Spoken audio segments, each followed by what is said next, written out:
우리 장모사님도 그죠? 서로 사랑한다고 인사 한번 하자 그랬는데 서로 사랑한다고 한번 인사할까요? 사랑합니다. 사랑합니다. 네. 네. 제가 대학부 시절이었어요. 보통 수련회 하면 예전에는 그죠? 뭐 이런 좋은 시설이 없잖아요. 그래서 제가 갔던 곳은 거의 뭐 허름한 집이었고 또 내과가 아니었고 뭐라 그러죠? 골짜기 이런 물이 흐르는 곳이 있었어요. 물론 이제 물이 그죠? 아무리 골짜기라 하지만 모이는 곳은 이렇게 한기를 넘기도 했습니다. 낮에는 신나게 놀다가 저녁에는 집회하고 그죠? 여러분도 그러셨어요? 예. 낮 시간에 이제 물놀이를 했는데 멱을 감는다고 하잖아요, 그죠? 열심히 멱을 감고 저희들이 나왔는데 나중에 알고 보니까 큰 일이 하나 발생했어요. 장난을 쳤는데 그것도 언제 제가 알게 되면 최근에 제가 친구 아버님 그죠? 문상을 갖다가 알게 된 사실인데 그 놈이랑 다른 한 놈이 담당 교육자 이제 물놀이를 하고 있을 때 그죠? 혼자서 그것도 그 당시에는 교육자도 그죠? 뭐 화장실도 안 간다 뭐 이런 거룩함이 있었잖아요. 그래서 분리되어서 이렇게 다 우리들이 나온 다음에 교육자 분께서 이제 나름대로 옷 이제 목욕 비슷하게 멱을 감았는데 몰래 가서 옷을 다 훔쳐간 겁니다. 얼마나 당황했겠습니까? 또 거룩함 그죠? 나름대로 이런 개념들이 있던 당시였는데 그분이 화가 되게 났던가 봅니다. 오더니만 주섬주섬 다 짐을 챙겨서 그 자리를 내려가 버렸어요. 얼마나 당황스러웠는지 모릅니다. 여기저기서 이제 집회는 해야 되는데 웅성웅성 하면서 또 한편으로는 너무한다. 어떻게 전도사님이 그죠? 집회도 안 하고 이렇게 내려갈 수 있냐? 입이 이만큼 튀어나서 저도 한몫했어요. 어떻게 이럴 수 있냐고 전도사님이 교육자인데 말이야. 나름대로 그 전도사님에 대해서 제가 불만이 가득했던 시절이었던 것 같습니다. 근데 하나님이요 우리 교회에 와서 자꾸만 저의 이런 모습을 보게 하셔요. 비판하고 평가하고 그죠? 안 좋게 말했던 이상하게 자꾸만 그런 모습들을 저에게 비춰보게 하시고 회개를 시키셔요. 그럼 제가 어떻게 합니까? 하나님 정말 제가 교만했어요. 잘못했습니다. 제가 이렇게 너무나 모르고 살았어요. 제 성향을 솔직히 말씀드리면 저는 이 정의감 그렇죠? 정의감에 조금 불타오르는 심령이 있었어요. 그래서 잘못 알려지거나 거짓이 알려지면 못 참는 거예요. 드러내야 한다. 이건 잘못된 거 속아서 살아서는 안 된다. 그래서 분명히 다 알려줘야 된다. 그죠? 시시비비를 가리고 그리고 이 불타는 교회에 대한 열정 그것을 뭐라고 생각했을까요? 날마다 잘못된 것 잘못됐다. 이건 틀린 거다. 그렇게 해야만 교회가 바뀌어지고 제대로 돌아가는 것이다. 그것이 교회를 사랑하는 것이다. 제가 그렇게 살아왔던 시절들이 참 많았던 것 같습니다. 오늘 우리가 살펴보려는 아브라함을 한마디로 말하자면 여러분 복의 근원 아닙니까? 하나님이 그를 불러서 복을 주셨어요. 그렇죠? 그에게만 복 주려는 게 아니라 복의 근원이란 말은 나 혼자 잘 먹고 잘 살자는 겁니까? 아니죠. 이 아브라함 때문에 다른 모든 민족도 복받게 하는 그렇죠? 어려운 말로 하면 복의 통로로 삼으신 것이 아브라함입니다. 그러려면 첫 번째로 뭐 해야 돼요? 일단은 아브라함이 복 받아야 돼요? 안 받아야 돼요? 복을 받아야 합니다. 엄청난 복을 받아야죠. 그죠? 자손이 없는데 자녀가 없는데 그죠? 하늘의 저 별과 같은 자손 당연히 주어지는 복을 누려야 합니다. 땅이 없는 지금 그죠? 이 가나안 땅 정복하고 다스리고 결국 자기 것이 되는 복을 누려야 되는 것이 너무나 지극히 당연합니다. 그런데 하나님은 복의 통로 그죠? 혼자서 머무는 복이 아니라 남에게 흘러가는 복의 통로가 되라고 아브라함을 복의 근원으로 그래서 아브라함이 아니라 아브라함으로 그죠? 계명을 시키고 그런 복의 통로로 삼으셨는데 복만 받으면 됩니까? 복만 간직하면 됩니까? 근데 그 복이 제대로 흘러가기 위해서는 한 가지 전제 조건이 오늘 우리 18장에 나타나 있어요. 우리 한번 보기를 원합니다. 18장 19절 말씀 우리 함께 한번 읽어보겠습니다. 같이 읽겠습니다. 시작. 내가 그로 그 자식과 권속에게 명하여 여호와의 도를 지켜 의와 공도를 행하게 하려고 그를 택하였나니 이는 나 여호와가 아브라함에게 대하여 말한 일을 이루려 함이니라. 여기 한 가지 전제 조건이 나타납니다. 이제까지는 전혀 나타나지 않는 아브라함을 왜 택했느냐, 이제까지는 복주기 위해서라만 말했습니다. 그리고 너에게 이 일을 반드시 이루어 주겠다, 그렇게만 계속해서 말을 해왔습니다. 그리고 결국엔 나아가서는 아브라함을 통해서 복을 흘려보내려고 하는구나. 갈라디아서에 그죠? 바울이 해석한 것처럼 아브라함을 믿게 하시고 아브라함에게 복을 준 것은 우리도 저와 같이 믿는 자에게 하나님의 복을 받게 하는 도전자로 하나님이 세웠구나. 그렇죠. 근데 그 복이 어떻게 흘러가는지 아세요? 오늘 이렇게 함으로 흘러간다고 합니다. 어떻게 해요? 오늘 19절에 보니까 하나님의 도를 지켜 뭘 행하게 한다고요? 의와 공도, 그렇죠? 비슷한 말이지만 조금 다른 단어입니다. 어찌되었든 강조하기 위해서 비슷한 단어를 놓았습니다. 쉽게 말하면 하나님의 공의를 통해서 하나님의 복을 흘려보내어 주겠다 말씀합니다. 자, 잘 기억하십시오. 사랑하는 성도 여러분, 복은 어떻게 흘러갑니까? 하나님의 주신 복은 어떻게 흘러갑니까? 오늘 하나님의 공의로 흘러간다고 했습니다. 목사님 그러네요. 공의가 뭡니까? 시시비비를 잘 가려야죠. 옳은 건 옳다 하고 틀린 건 틀렸다 해야 맞는 거 아닙니까? 그게 진정한 공의가 아니겠습니까? 그래야만 약한 자는 그죠? 끊임없이 약함 속에 살지 않도록, 그리고 강한 자가 그 욕심으로 자기의 욕심을 더 채우기 위해서 힘을 발휘하는 그것을 억제할 수 있는 공의, 그게 진짜 공의 아니겠습니까? 그런 의미에서 보면 저도 어떤 면에서는 잘한 것 같아요. 잘못했다는 거 잘못했다고 해야죠. 근데 사랑하는 성도 여러분, 오늘 이 공의를 세상적인 방법으로 이해해서는 안 됩니다. 하나님의 의가 무엇입니까? 하나님의 공의가 무엇입니까? 만약 그랬다면 오늘 아브라함이 그죠? 내가 너를 이런 방법으로 복을 흘려보내겠다 말씀하신 이후에 아브라함에게 기도했던 장면 나타나겠습니까?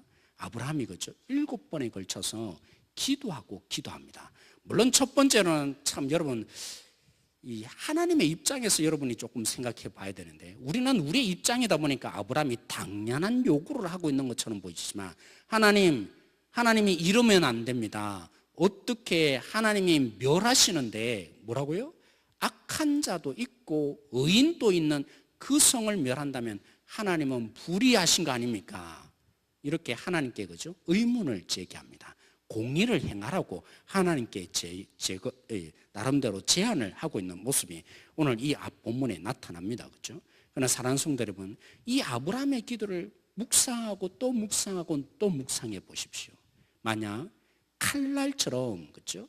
딱 기준을 정해놓고 그 기준에 맞지 않는 것은 의롭지 못하고 그 기준에 맞는 것만 옳다고 하는 그 분별이 진정한 공의였다면 아브라함처럼 기도할 수 있겠습니까? 하나님은 지금 분명하게 아브라함에게 말씀하셨어요. 아브라함보다 누가 더 잘 알고 있습니까? 누가 더 정확한 기준을 제시할 수 있겠습니까? 근데 아브라함이 그죠? 자기 나름대로의 기준을 가지고 하나님 앞에서 요청을 합니다. 몇 명요? 의인 50명만 있더라도. 그 기준은 어디서 온 것입니까? 자신이 생각한 겁니다. 하나님이 내세운 기준이 아니라 자신이 내세운 기준을 가지고 하나님께 요청함에도 불구하고 공의의 하나님이 어떻게 하세요? 의롭다고 하시는 하나님이 칼날처럼 딱 틀렸어. 내가 생각하는 기준은 말이야 50명 아니야 60명이어야지. 무슨 소리 하고 있냐고. 그게 무슨 기준이냐고. 하나님은 그러지 않으셨어요. 오늘 이 아브라함의 요청 앞에서 그대로 수용하셨어요. 아브라함이 기준을 계속해서 내리고 있잖아요. 그럼에도 불구하고 하나님은 뭐 하십니까? 거기에 응답하셔서 말을 또 바꾸세요. 여러분 잘 알잖아요. 하나님은 인간이 아니어서 뭐 하시지 않는다고요? 시건치 않는다고. 한 번 말씀하신 거 반드시 그대로 지켜가시는 분이 하나님이십니다. 그런데 하나님이 이 아브라함의 요청 앞에서 50명, 45명, 그렇죠? 40명, 30명, 20명, 10명, 7번을 말할 때도 하나님은 그 마음을 바꾸세요. 그 뜻을 바꾸시는 하나님. 사랑하는 성도 여러분, 이게 공의인 것입니다. 사랑하는 성도 여러분, 우리가 생각할 때는 시시비비를 가리고 날카로운 칼날로 기준을 잣대를 대고 그래서 옳으냐 안 옳으냐를 평가하는 것이 우리는 인간들이 내세우는 공의예요. 근데 하나님은 공의롭다고 할 때, 그래서 아브라함을 복을 흘려보낼 때 그 하나님의 방식인 공의의 방식으로 이 땅 가운데 복을 흘려보내려고 할 때 그 하나님은 끊임없이 저주세요. 그 하나님은 기준을 내리시고 또 내리시고 또 내리세요. 참으시고 인내하시고 받아주시고 또 그렇게 우리 가운데 마음을 다하여서 우리 가운데 내려오시는 하나님. 그 마음이 담긴 것이 뭐라고요? 진정한 하나님의 의미요 공인 것입니다. 여러분 로마서 1장에 말하잖아요. 복음에는 1장 17절에 보면 복음에는 뭐가 있다고요? 하나님의 의가 나타난다고.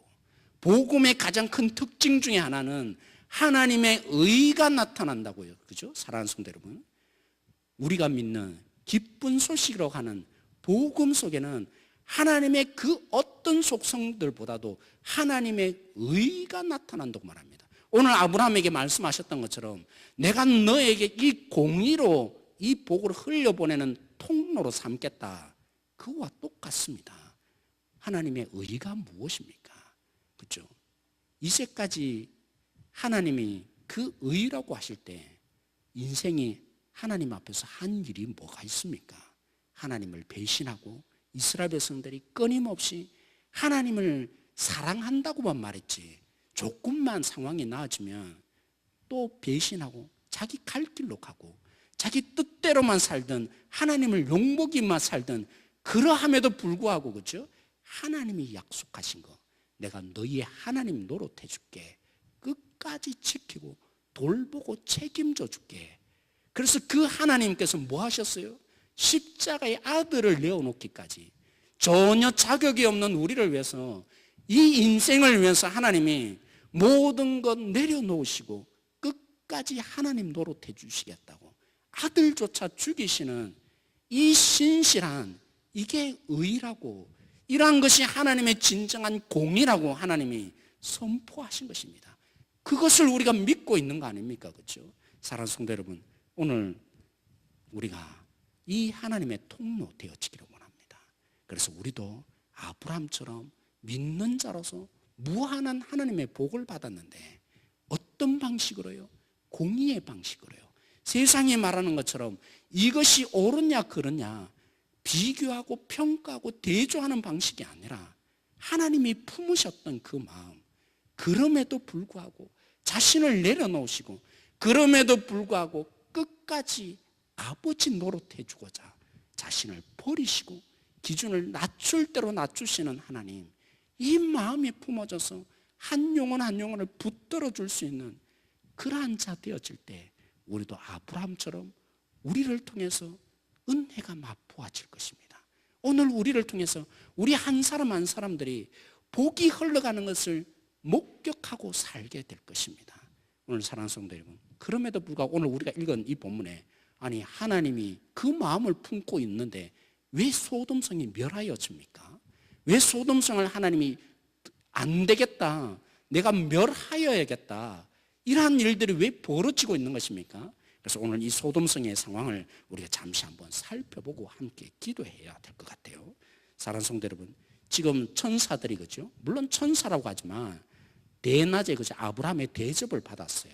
대접을 받고 그 뜨거운 태양 빛 아래 천사들이 소돔성에 도착하는데 거리가 어느 정도 했냐면 32km 정도 된다 그래요. 마물에서 그렇죠? 이 소돔성까지 가는 거리까지 얼마나 관심이 있었으면 여러분 생각하셔야 됩니다. 얼마나 이 천사들이 이 성에 대해서 그냥 다 이미 지식적으로 다 알고 있을 텐데 얼마나 나쁜 성인지를 다 알고 있을 텐데 직접 체험하고 경험하기 위해서 갈 필요도 없는데 그 성에 간 거 아니겠습니까? 근데 그를 맞아주는 자가 누구였습니까? 소돔 사람 아무도 없습니다. 원래는 그 소돔 성의 나그네였던 거죠. 원주인이 아니었던 롯이 이 나그네들을, 그죠? 전혀 보지 못했던 나그네 두 사람을 발견하고, 원래는 누굽니까? 천사였잖아요. 그 둘을 오늘 이 본문에는 이렇게 표현을 했어요. 롯이 간청하며, 그죠? 3절에 보시면 롯이 간청하며 그제서야 돌이켜 그 집으로 들어오는지라. 간청했다는 말은, 그죠? 오십시오, 오셔야 합니다, 공손한 말이 아닙니다. 원래 이 단어의 뜻은 억지로 붙잡아서 데려왔다는 뜻입니다. 간청했다는 말은, 그죠? 어떻게든 우리 집에 한번 와 주셨으면 좋겠습니다, 그런 의미가 아니고요. 우리 문선숙 권사님을, 그죠? 탁 이제 봤다는 것이죠. 멱살을 잡고 안 오면 안 돼 하고 끌고 온 것입니다. 이게 지금 간청했다는 오늘 이 본문의 단어의 뜻인 것입니다. 왜 그렇게까지 한 것입니까? 롯이 왜 그렇게까지 할 수밖에 없었을까요? 우리는 그 다음 장면에 보면 이 사실을 알게 됩니다. 오늘 남녀노소 할 것 없이 소돔성에 있는 많은 사람들이 뭐 했어요? 롯의 집에, 그죠? 대접받고 있는 이 손님들을 내놔라고, 안 내놓으면 죽인다고. 조금 전까지만 해도, 그죠? 이 소돔성에 나름대로 영향력을 행사했기에 이 롯이 어디에 앉아 있었다고 그랬어요? 성문에. 고대에서는 성문에 앉아 있는 사람은 대체로 보면 장로들이거나 중요한 결정을 해야 되는 유력한 사람들만 성문에 앉아 있는 것입니다. 그 정도로, 그죠? 롯이 중요한 역할을 하는, 영향력을 끼치는 사람이었는데, 이제 자기들의 이 욕심이 채워져야 하는데 방해거리가 되니까 뭐라고 하는지 아십니까? 야, 너가 우리를 감히 이렇게 하려고 하는데 감히 어떻게 이렇게까지 하느냐? 네가 뭔데, 쉽게 표현하면 네가 뭔데 우리를 가로막고 있냐? 그들의 불타는 성욕들을, 어쩔 수 없는 이 성욕을 어떻게든 채우기 위해서, 그렇죠? 롯에 대한 태도가 지금 달라지고 있습니다. 여러분, 이 천사들이 뭐 하려고 왔어요? 이미 다 알고 있어요. 이 소돔성이 너무나 악이 관영해서 도저히 견딜 수 없는, 그래서 그들의 악의 소리가 하나님께 들려질 수밖에 없었다고 표현한 것처럼 너무나 끔찍히 다 알고 있는데도 불구하고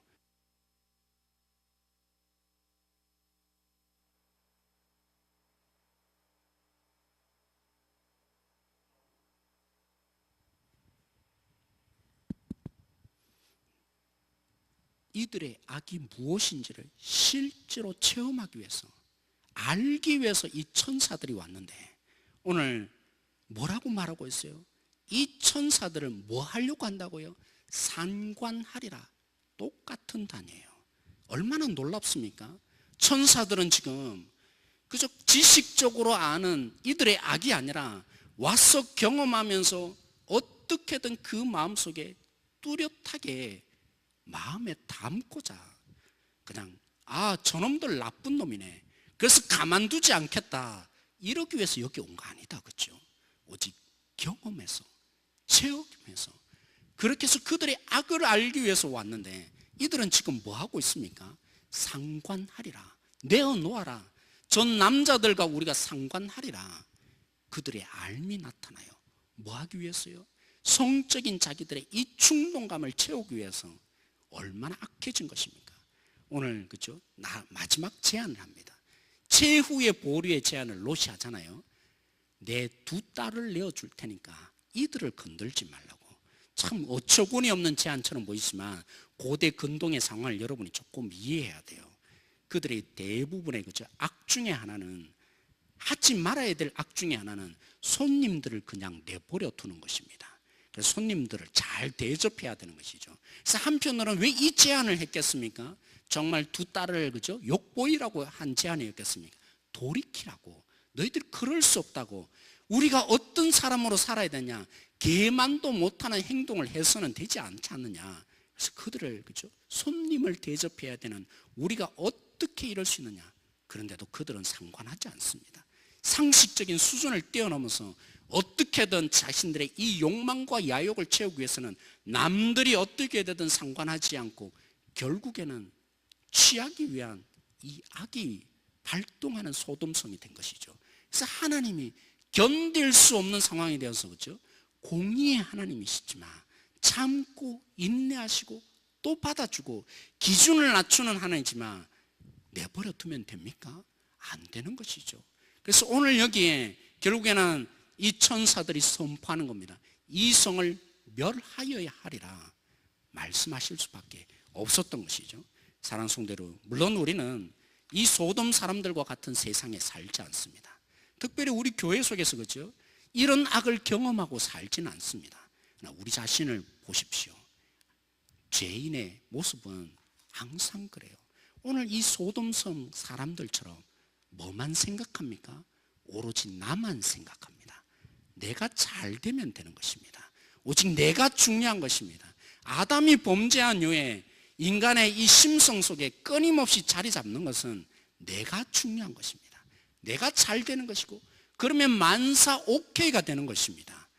그러기 위해서 배가 신이 된다고 그죠? 빌립보에서 말한 것처럼 오직 인생은 그것을 위해서 몰두하는 세상이 삽니다. 여기에 정말 우리가 어떻게 하나님의 공의의 방식으로 사랑할 수 있겠습니까? 우리도 사실은 똑같잖아요. 조금만 평가를 당하고 피해를 당하면, 조금만 나쁘게 말을 들으면 우리도 마음 상하여서 견디지 못하고 상처 입어서 일으킬 수 없는 연약한 존재가 우리들입니다. 그러나 기억하십시오.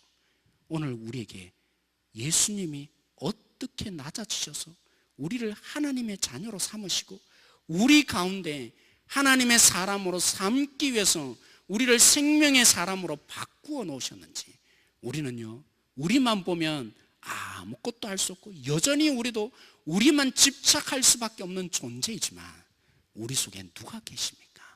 예수님이 계셔요. 자신의 모든 것을 버리고 우리를 위해서 아낌없이 모든 것을 내어놓으신 예수님의 생명이 우리 속에 있는 것입니다.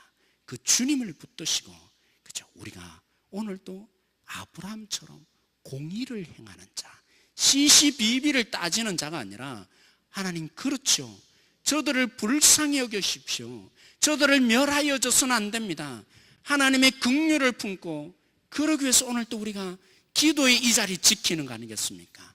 오늘 우리가 그 하나님의 긍휼한 마음으로 기도하는 공의자가 되어서 아브라함의 이 복이 오늘 또 우리 속에 흘러가고 있음을 확인하고 돌아가는 이 기도의 자리 되어지기를 소망합니다. 사랑하는 성도 여러분, 로마서 14장에 말했잖아요, 그렇죠?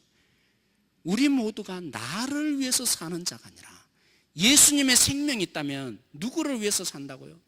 살아도 주를 위해서 살고 죽어도 주를 위해서 산다고요. 죄인의 속성은 나만을 위해서 살지만 예수의 생명이 있는 사람은 누구를 위해서 산다고요? 살아도 주를 위해서 살고 죽어도 주를 위해서 사는데, 주를 위해서 산다는 것이 과연 무엇입니까? 로마서 14장에 여러분 제가 한번 설교를 했죠. 하나님의 나라는 의와 평강과 희락이니라. 우리의 열심과 우리의 주님을 향한 열정이 과연 한 사람을 다치게 만들고 있는 건 아닌가?